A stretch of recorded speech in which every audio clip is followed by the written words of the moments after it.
نحمده ونصلي على رسوله الكريم أما بعد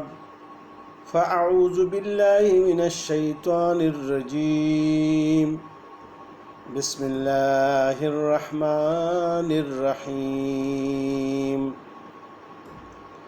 ألف لام ميم الله لا إله إلا هو الحي القيوم نزل عليك الكتاب بالحق مصدقا لما بين يديه وأنزل التوراة والإنجيل من قبل هدى للناس وأنزل الفرقان إن الذين كفروا بآيات الله لهم عذاب شديد والله عزيز ذو انتقام إن الله لا يخفى عليه شيء في الأرض ولا في السماء والذي يصوركم في الأرحام كيف يشاء لا إله إلا هو العزيز الحكيم صدق الله العظيم۔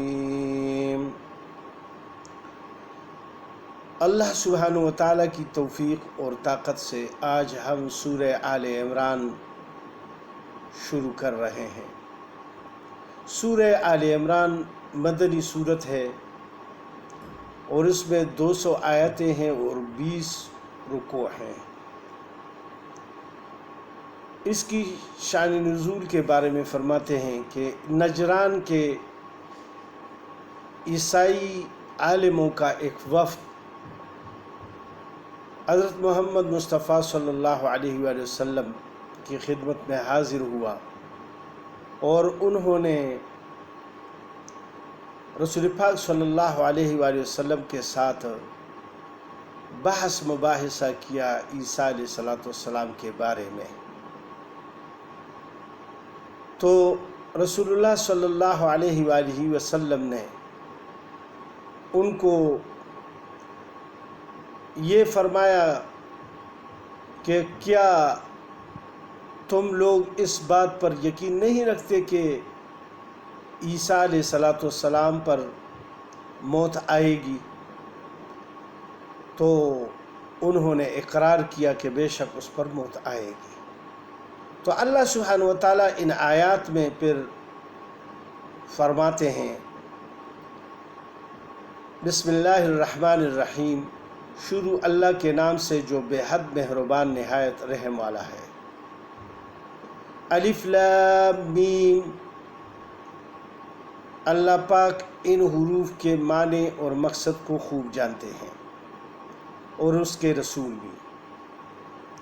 اللہ لا الہ الا هو الحی القیوم، اللہ اس کے سوا کوئی معبود نہیں، زندہ ہے، سب کا تھامنے والا ہے۔ یعنی اللہ سبحانہ و تعالیٰ وہ ذات ہے کہ اس کے علاوہ کوئی اور ذات ایسی زمین اور آسمان اور تمام کائنات میں نہیں ہے جس کی عبادت کی جائے، کیونکہ وہ ہمیشہ سے زندہ ہے اور زندہ رہیں گے، اور باقی سب جتنی بھی مخلوقات ہے وہ ایک نہ ایک دن ختم ہونے والی ہے۔ القیوم اور سب کو تھامنے والی ذات ہے، یعنی اللہ سبحانہ و تعالیٰ نے ان کائنات کو تھاما ہوا ہے اور ان کی قدرتوں سے یہ سب نظام چل رہے ہیں۔ تو اللہ سبحانہ و تعالیٰ کے قدرتوں کے بغیر یہ چل نہیں پائیں گے، لہٰذا اس آیت میں اللہ سبحانہ و تعالیٰ کی ذات کی یعنی یگانگت کی اور ہمیشہ رہنے کی اور قوت اور طاقت کا ذکر کیا گیا ہے۔ اب اللہ سبحانہ و تعالیٰ دوسری آیات میں فرماتے ہیں، تیسری آیات میں، نزل علیک الکتاب، اتاری آپ پر کتاب، بالحق سچی، مصدقا لما بین یدیہ تصدیق کرتی ہے اگلی کتابوں کی، وانزل التوراۃ والانجیل اور اتارا توریت اور انجیل کو بھی اللہ سبحانہ و تعالیٰ نے اس سے پہلے۔ اب اللہ سبحانہ و تعالیٰ قرآن پاک کی حقانیت کی بات اس تیسری آیات میں فرماتے ہیں، اور فرماتے ہیں کہ ہم نے آپ کے اوپر جو قرآن اتارا ہے یہ سچی کتاب ہے، اور اس کی حقانیت اس بات سے واضح ہے کہ یہ اس سے پہلے جتنی بھی آسمانی کتابیں آئی ہوئی ہیں ان کی تصدیق کرتی ہے یہ کتاب۔ تو اس وجہ سے یہ سچی کتاب ہوئی، کیونکہ آپ نے دیکھا ہوگا کہ دنیا میں جتنے بھی مذاہب ہیں وہ دوسرے مذاہبوں کی تردید کرتے ہیں، وہ نہیں مانتے کہ یہ مذہب ٹھیک نہیں ہے، وہ مذہب ٹھیک نہیں ہے، صرف ہمارا مذہب ٹھیک ہے۔ لیکن قرآن ایسا کتاب ہے،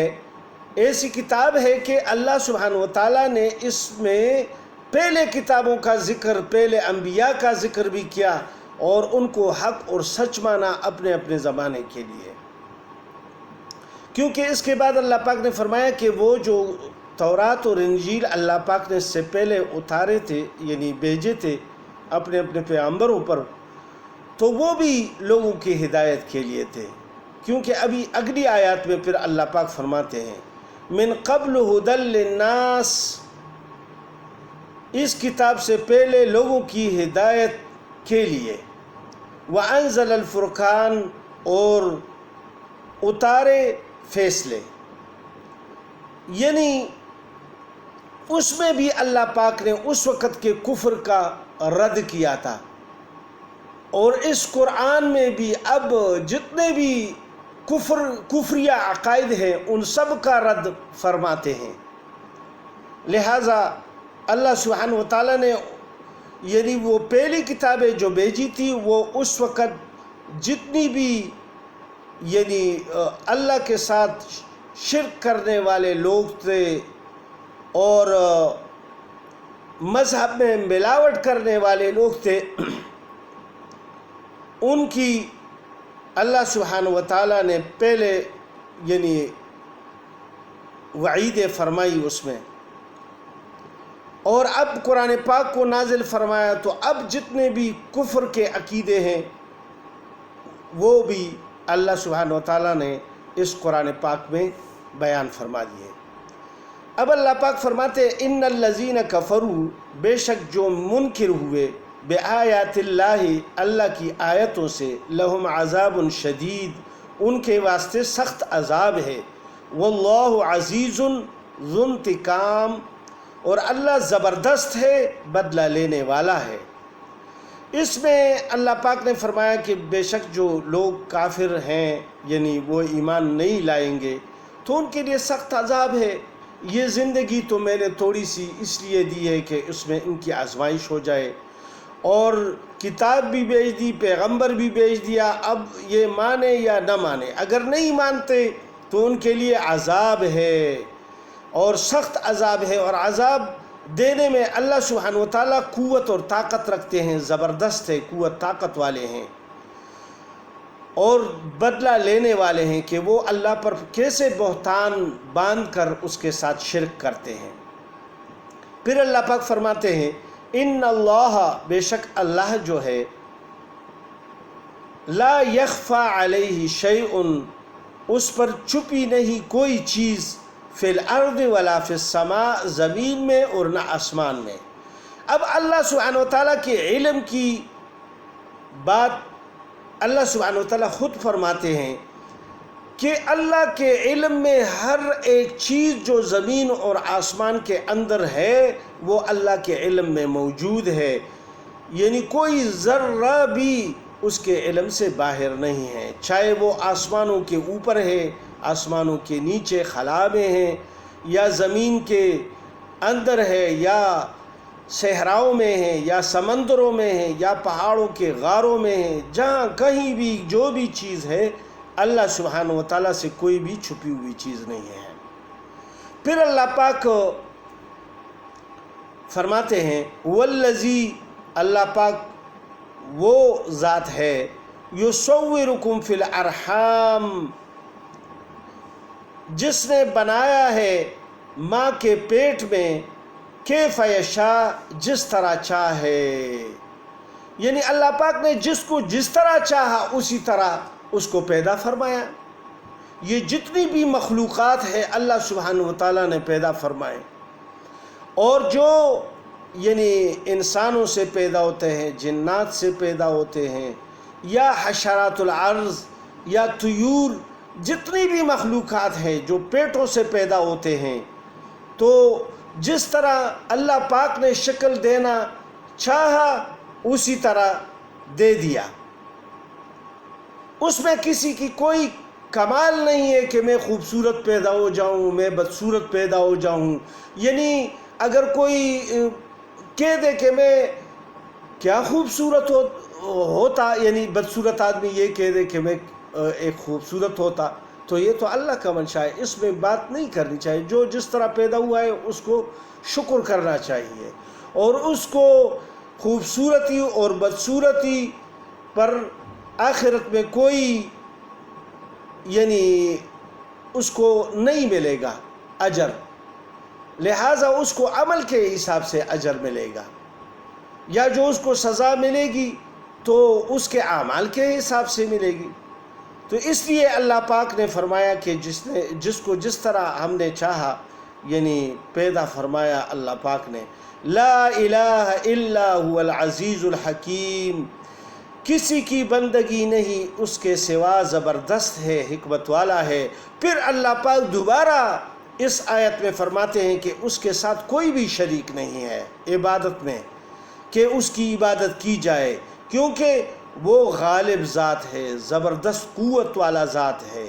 لیکن وہ کسی کو پکڑتا نہیں ہے۔ اگر کوئی اس کی عبادت نہیں کرتے، کوئی بھی اس کی عبادت نہیں کرتا تو اللہ سبحانہ و تعالیٰ اس کو پکڑتا نہیں ہے۔ تو اس کی یہ حکمت ہے، انہوں نے ہر ایک کو کچھ وقت دیا ہے تاکہ وہ اس میں آزمایا جائے، اور پھر قیامت میں ان سے پوچھ ہوگی۔ اللہ سبحانہ و تعالیٰ ہم سب کو ان آیات پر عمل کی توفیق عطا فرمائے۔ وما علینا الا البلاغ۔ صدق اللہ العلی العظیم۔ السلام علیکم ورحمۃ اللہ وبرکاتہ۔